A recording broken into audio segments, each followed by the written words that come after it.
தஞ்சாவூரில் உடல் நலக்குறைவால் உயிரிழந்த திமுக முன்னாள் எம்பி.எல். கணேசனின் உடலுக்கு முதலமைச்சர் மு.க.ஸ்டாலின் அஞ்சலி செலுத்தி வருகிறார். இதுகுறித்த கூடுதல் விவரங்களை எமது செய்தியாளர் ராஜா வழங்க கேட்கலாம். வணக்கம் ராஜா, விவரங்கள் என்ன? வணக்கம். அதாவது பெரியார், அண்ணா, கலைஞர் இவர்களிடம் மிக நெருங்கி பழகிய எல். கணேசன் இவர் தஞ்சை மாவட்டம் ஒரத்தநாடு அருகில் உள்ள கண்ணந்தகுடி கீழையூர் கிராமத்தை சேர்ந்தவர். இவருக்கு வயது 92. தற்பொழுது உடல்நல குறைவு காரணமாக வயது மூப்பு காரணமாக அவர் இன்று காலை அவர் இயற்கை எழுதினார். இவரை மொழிப்போர் தளபதி எனவும் தளபதி என திமுகவினரால் மிகவும் அன்பாக அழைக்கப்படக்கூடியவர் அவர். அதோடு இல்லாமல் தற்பொழுது திமுகவுடைய உயர்நிலை செயல் திட்ட குழு உறுப்பினராக இருந்து வந்தார். அவரது வயது மூப்பு காரணமாக இந்த கால உயிரிழந்த அவர் 3 முறை தஞ்சை மாவட்டம் ஒரத்தநாடு சட்டமன்ற உறுப்பினராக இருந்திருக்கிறார். அதே போல ராஜ்யசபா உறுப்பினராக இருந்திருக்கிறார்.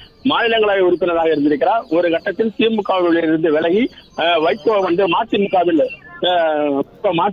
மதிமுக தொடங்கிய போது அவரோடு சேர்ந்து அவர் மதிமுகவில் பயணம் செய்தார். பிறகு திமுகவில் மீண்டும் இணைந்த அவர் தற்பொழுது உயர்நிலை செயல் திட்ட குழு உறுப்பினராக இருந்து வந்தார். அவர் வயது மூப்பு காரணமாக உயிரிழந்த அவர் உடல் தஞ்சை ராம்நகரில் உள்ள அவரது இல்லத்தில் அவர் உடல் வைக்கப்பட்டிருக்கிறது. அவரது உடலுக்கு தமிழக முதலமைச்சர் தற்பொழுது அஞ்சலி செலுத்தி வருகிறார். அதாவது தனி விமானம் மூலம் சென்னையிலிருந்து புறப்பட்ட அவர் தஞ்சை விமானப்படை தளத்தில் இறங்கி அவர் சாலை மார்க்கமாக அவரது இல்லத்திற்கு வந்தார்.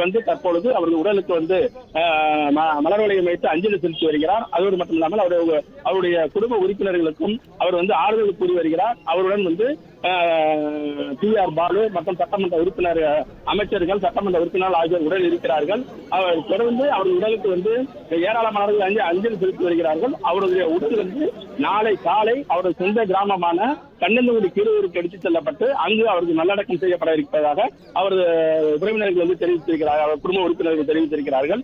தற்பொழுது முதலமைச்சர் மறைந்த மொழிப்போர் தளபதி, அதோட திமுக உயர்நிலை செயல் திட்ட குழு உறுப்பினர் எல். கணேசனுடைய உடலுக்கு மலர் வளையம் வைத்து அஞ்சலி செலுத்தி வருகிறார்.